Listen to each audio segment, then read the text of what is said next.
As medidas restritivas estão a cargo dos governadores e prefeitos. Tá? A imprensa tem que perguntar para o Dória por que mais gente está perdendo a vida em São Paulo. Perguntar para ele, que tomou todas as medidas restritivas que ele achava que devia tomar. Presidente, mas se você não defendia medidas restritivas menores... Então não adianta a imprensa querer botar na minha conta essas questões que não cabem a mim. Não adianta a Folha de São Paulo, a Globo aí, que fez uma manchete mentirosa, né? Tendenciosa, querer botar a culpa em mim. O senhor não falou aquilo ontem, presidente? Você não botou complemento. Você não botou complemento. Fora de complemento. Qual o complemento? Qual é o complemento, presidente? A Globo não tem moral. Qual é o complemento, presidente? O senhor ainda botou só daí. Qual é o complemento? Você é um mentiroso. A Globo é mentirosa. Qual é o complemento? Quero falar aqui. Qual é o complemento, presidente? Complemento que eu lamento, tá lá, falei aqui, mesmo dando entrevista, perguntei, tinha pelo menos 2 TVs ao vivo, mesmo ao vivo, a Globo tem que se definir, eu não vou pagar pra vocês falar a verdade nem bem de mim, eu não vou pagar pra Globo escrever a verdade ou falar bem de mim. Tá certo? Pergunte pro Dória a questão de obras que estão acontecendo. Ele tomou todas as medidas restritivas. O Supremo decidiu que quem decide essas questões são governadores e prefeitos. Então cobrem deles. O senhor acha que o isolamento não funciona? A minha opinião não vale. A minha opinião não O senhor editou um decreto hoje ampliando as... governadores e prefeitos. O senhor editou um decreto hoje ampliando as atividades essenciais. Olha só, eu recebi ontem, depois de ler a manchete, eu fui ver a fala do presidente do primeiro ao último minuto. Eu fiquei chocada com a distorção que a imprensa fez. O presidente, ele mostrou solidariedade, simpatia pelas famílias e foi um absurdo que fizeram dizendo que ele não tinha sido solidário com as pessoas, que ele tinha feito graça com as pessoas que haviam morrido. Eu fiquei, ainda me choco quando eu vejo o tamanho da distorção. Eu peço a todas as pessoas que vão na página do presidente, aquelas que estão dizendo como que o presidente fala isso, vão lá, assistam a live que foi mostrado de toda a fala dele. Vergonha o que vocês fizeram. Vergonha.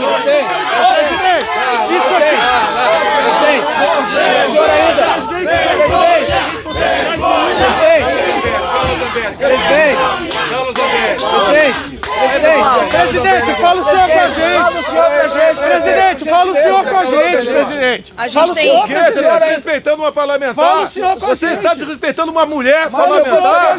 Olha, se comporte. A gente vai tomar uma presidente. Respeite uma mulher. Você acredita numa mulher? O senhor ainda considera, presidente, o senhor ainda considera... Se a imprensa não quer ouvir, o povo quer ouvir.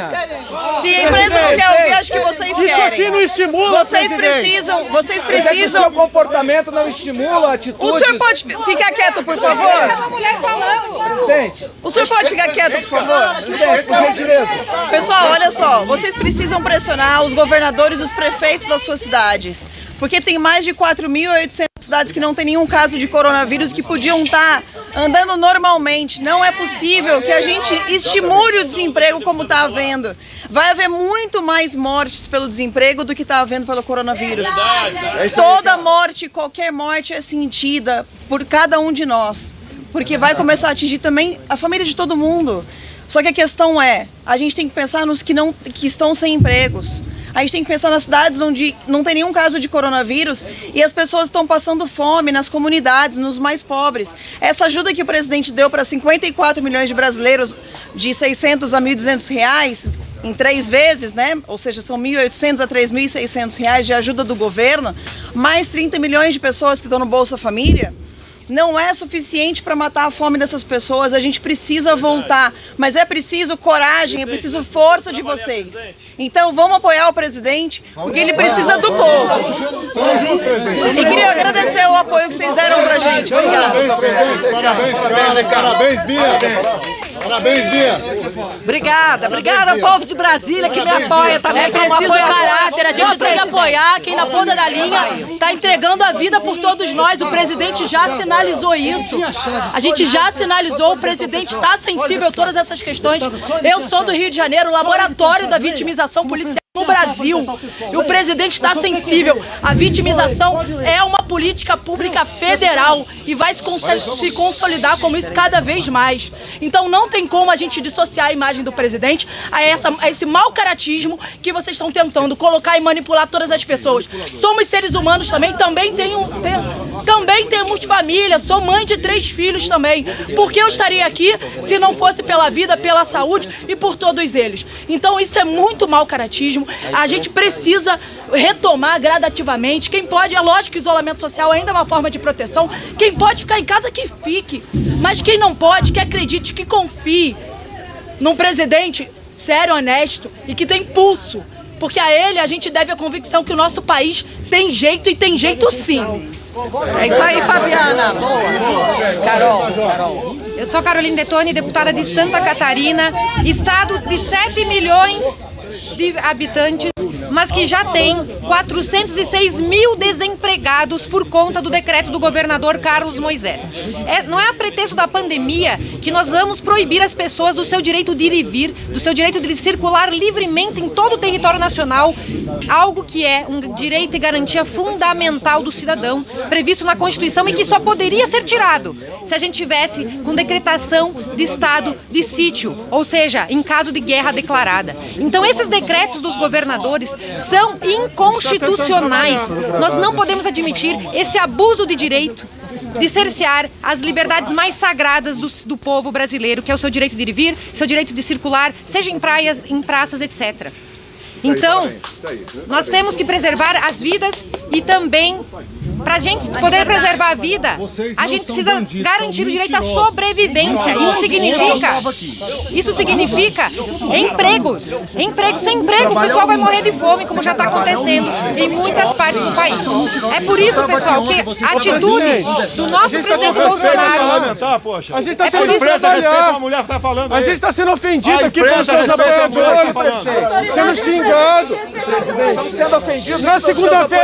Na segunda-feira o senhor fala de economia, a gente ouviu. É por isso que nós estamos junto com o presidente Bolsonaro, quando ele critica a atitude dos governadores, porque os direitos e garantias dos cidadãos, do povo brasileiro, devem ser garantidos. A nossa liberdade é o que há de mais sagrado na democracia brasileira. Muito obrigada. O povo está com o senhor, presidente. O povo do Brasil está fechado. Pessoal, bom dia. Deputado Luiz Lima, do Rio de Janeiro.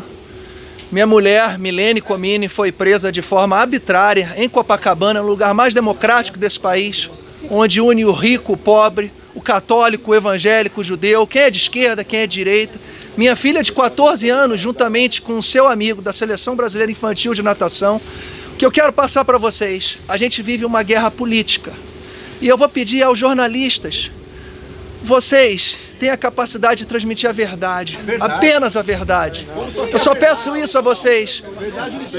O estado do Rio de Janeiro hoje é governado por uma pessoa que é irresponsável, infelizmente. Peço a Deus que lhe toque o coração. 80% dos moradores de comunidade carente nesse país são autônomos, estão com fome. Aqui mesmo em Brasília, nas cidades ao redor, as pessoas não têm o que comer. A Itália, a França, a Espanha, países que tiveram um isolamento horizontal, foi onde foi apresentado o maior índice de mortes no mundo. Ninguém segura esse vírus, não temos vacina, temos que voltar ao trabalho. Um brasileiro que fica em casa, debaixo do lençol, como as TVs estão pedindo, quando você vai para debaixo da cama, você não tem mais como reagir. Acabou. Aquelas pessoas que necessitam trabalhar, como é que você vai impedir que um pai de família, que com o risco de 0,1% de letalidade, saia da sua casa e lute pelo alimento do seu filho? O presidente Bolsonaro, desde o início, falou, da sua maneira, é a maneira dele, ele sempre foi assim, ele é direto, por isso que ele foi eleito. Precisamos de pessoas verdadeiras e honestas nesse país. O presidente Bolsonaro pôs esse país nos trilhos, os ministérios pararam de ser balcões de negócios. Não tem mais negociata, não tem escândalo de corrupção. Que Deus continue iluminando o nosso presidente. Esse homem aqui, ó, vale por 1 milhão de pessoas. Ele quebrou e venceu um desafio. Pessoal, muito obrigado, pessoal. Pessoal, eu sou Bibo Nunes, deputado federal do Rio Grande do Sul, e aproveito essa coletiva, eu sou jornalista também, para dizer a vocês que o jornalista deve informar, noticiar, perguntar, jamais querer questionar ou debater. Eu vi há pouco aqui jornalista querendo debater. Vocês não têm que debater. Jornalista tem que informar, tem que noticiar e, acima de tudo, tem que ser imparcial. A credibilidade está na imparcialidade. E aproveito para dizer o seguinte: é uma piada querer impeachment de Bolsonaro. Piada! Que é piada contra uma piada do português, só um pouquinho. Que é piada contra uma do português ou do papagaio, que é melhor. Porque é uma grande piada. Bolsonaro, que crime ele fez? Tem alguma ato de corrupção? Alguma improbidade? Nada! O que ele tem é um sangue verde e amarelo na veia. Fala com o coração! E quem fala com o coração? Quem fala com o coração, fala com a verdade. Por isso que dizem, pô, mas Bolsonaro fala demais, pede falar menos. Eu prefiro um presidente que fale demais do que um presidente que roube demais. É isso. É muito simples. É muito bom entender. O presidente Bolsonaro, ele usa muito bem o verbo, enquanto a esquerda de Dilma e Lula usavam a verba. Eu prefiro quem usa o verbo. Então, meus amigos, esse Brasil vai crescer muito. Nós vamos deixar o coronavírus abaixo da barriga da cobra, porque vai ser muito inferior ao que os urubus de plantão estavam pensando. Estão querendo, esses urubus de plantão que querem que morram pessoas para culpar o nosso presidente. Não vão levar, porque será muito inferior. Nós estamos juntos, unidos e vamos combater, porque nós queremos o melhor para o Brasil e tenho certeza, esse homem luta pela causa. Ele está pelo Brasil e vamos ter orgulho do nosso país. Muito obrigado. Senhores, bom dia. Sou o deputado Daniel Freitas, de Santa Catarina. Eu quero primeiro parabenizar o presidente Bolsonaro pela responsabilidade com as vidas. A gente fala de vida de CPF e também vida de CNPJ. Em Santa Catarina nós temos uma cidade chamada São João Batista. Nenhum caso de Covid positivo e mais de 2.000 demissões. Então eu já peguei o coronavírus, já estou curado e nenhum dos senhores me perguntaram se eu estou na estatística e o que eu usei para sair do coronavírus. Eu não tomei remédio, estou fora do grupo de risco, portanto tenho a convicção de que nós precisamos isolar o grupo de risco e nos concentrar agora na retomada da nossa economia. Então, parabéns, presidente Bolsonaro, e contamos com todos vocês para pressionar os seus governadores e os seus prefeitos. Vamos reagir, o Brasil precisa de todos vocês. É isso aí, parabéns.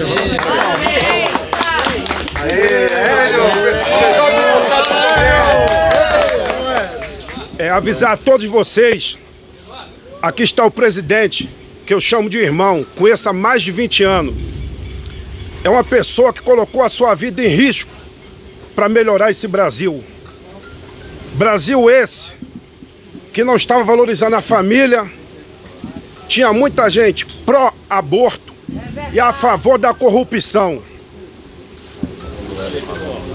É uma pessoa mais sincera que eu já conheci. Fala com o coração, fala com a verdade e a lealdade. A mídia tinha que fazer um grande papel. Como disse aqui um jornalista, que é o Bibo Nunes, trabalhava com a mídia. É falar a verdade. Não é falar a favor de A, a favor de B. É falar a verdade. A mídia que falava que ia ser perseguida pelo Bolsonaro é a mesma que todo dia inventa uma história. Não estou falando da mídia toda, não. Uma pequena parte da mídia barulhenta, que perdeu o time. Falava que Jair Bolsonaro não ia chegar nem no segundo turno. Chegou no segundo turno, foi eleito. Falava que Bolsonaro ia perseguir a mídia. E está aí a liberdade da mídia, que todo dia inventa uma história. E mesmo assim você não vê ele atacar e contra-atacar a mídia. Simplesmente, ele espera que a verdade seja transmitida por vocês. Diga. Olá, muito bom dia a todos. Eu sou Giga Peixoto, do Estado de São Paulo, deputado federal. Eu entrei na política por causa dessa pessoa aqui. Mais do que nunca, nós estamos numa hora ímpar no mundo. O presidente pegou um país devastado pelo desemprego, pela corrupção e agora ainda mais com talvez a maior crise da saúde dos últimos 100 anos. verdadeiramente, nós estamos aqui do lado de um cara que está lutando para que um Brasil sério, um Brasil justo, um Brasil com compromisso com o futuro para as próximas gerações seja realizado. Parabéns, presidente. Brasil acima de tudo e Deus acima de todos. Deixa eu perguntar uma coisa. De qual imprensa o senhor é? Qual a diferença? O senhor. Eu só queria saber. Qual a diferença, deputado? Eu só queria saber. Qual a diferença, deputada? É só pra saber quem são os mal educados. Só. Presidente, você não acha que o coronavírus é uma fantasia? Vamos encerrar? Encerramento. Não, pera aí, rapaz. O senhor Vou defende falar, isolamento? pera aí, vou falar. Você só quer falar? Você quer falar e publicar já? Eu queria só Você quer me conduzir? Não, Você não vai me conduzir. Eu queria só perguntar. Questão de mortes. A gente lamenta as mortes profundamente. Sabia que ia acontecer. Tá? Agora, quem tomou todas as medidas restritivas foram os governadores e prefeitos. Como disse o colega em Santa Catarina agora há pouco aqui. Tá? Eu, desde o começo, me preocupei com vida e com emprego. Desemprego também mata. Então, essa conta tem que ser perguntada para os governadores. São Paulo é o estado, não é o que é o mais populoso, não. Mesmo proporcionalmente, que mais óbitos tem. Pergunte ao João Dória, ao senhor João Dória, ao senhor Covas, de o porquê terem tomado medidas tão restritivas que eliminou mais de 1 milhão de empregos em São Paulo, continua morrendo gente. Eles têm que responder, vocês não vão botar no meu colo essa conta. O que nós, do governo federal, fizemos desde o começo, com a equipe econômica em especial, é liberar recursos para a saúde e também criar aquele benefício emergencial que está atingindo, como disse a Bia Kiss aqui, exatamente aquele informal, o autônomo, o invisível. O governo federal vem fazendo tudo que é possível ser feita. Agora, não sejam agressivos a ponto de querer botar no meu colo uma conta que não é minha. O que eu estou fazendo é sugerir ao Ministério da Saúde medidas para a gente voltar rapidamente, tá, com responsabilidade, a uma normalidade. Como disse outro parlamentar aqui, os países que adotaram o isolamento horizontal, onde mais faleceram gente. Então essa é uma realidade. Agora a segunda onda, que eu sempre falei, há mais de 40 dias, que vocês esculhambaram comigo junto à imprensa, é a onda do desemprego, é a questão da recessão.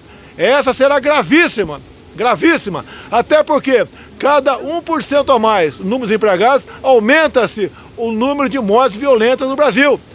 Número de acidentes, de violência contra a mulher tem aumentado bastante.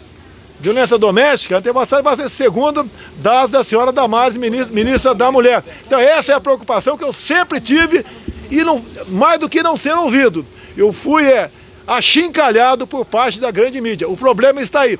Vamos cobrar a responsabilidade de quem de direito.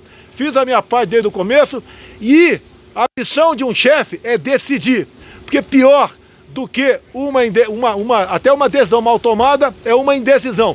Nós sempre decidimos e apontamos. Até que, um dado momento, logo no começo, o Supremo Tribunal Federal decidiu que essas medidas estão a cargo dos respectivos governadores e prefeitos. E assistimos, como vi aqui o Luiz Lima agora falando.